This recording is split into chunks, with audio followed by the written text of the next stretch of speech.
বন্ধুরা, সঞ্চিতার প্রেমে সবাইকে স্বাগত।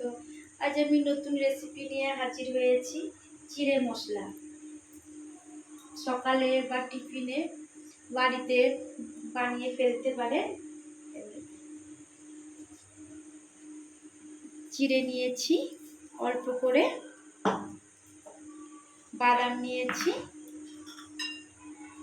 বিট লবণ নিয়েছি, আর শুকনো লঙ্কা, কারি পাতা, চাট মশলাটা আমি বাড়িতেই তৈরি করেছি।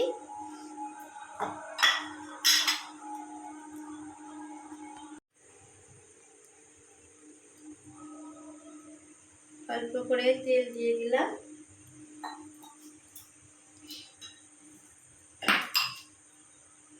আগে বাদামগুলো ভেজে নেব।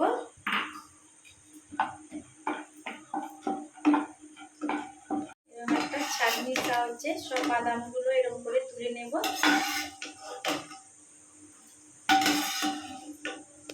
দিয়ে দিলাম 4-5টা কারি পাতা দিয়ে দিলাম, দিয়ে এরকম ভাবে নাড়তে থাকবো।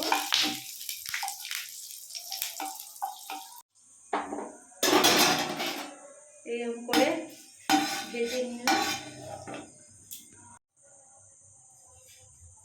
অল্প করে তেল দিয়ে দিলাম, চিড়েগুলো ভেজে নিচ্ছি।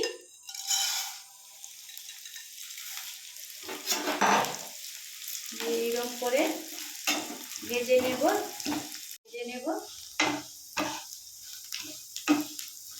চিড়েগুলো এরকম করে ভেজে নিলাম।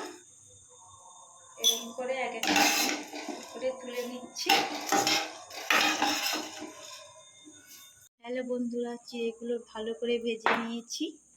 এবার এক এক করে সব কিছু দিয়ে দেব। কাঁচা লঙ্কা, কারি পাতা দিয়ে দিচ্ছি, তার সঙ্গে ভাজা বাদামগুলো দিয়ে দিলাম।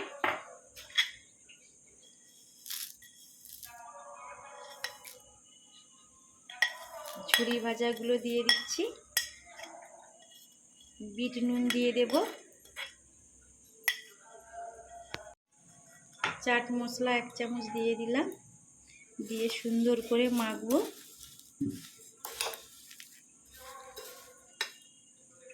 এইরকম আমি বাড়িতে চিড়ে মশলা বানিয়েছি। বন্ধুরা, কেমন লেগেছে? ভালো লাগলে লাইক করবেন, কমেন্ট করবেন। ভালো থাকবেন, সুস্থ থাকবেন।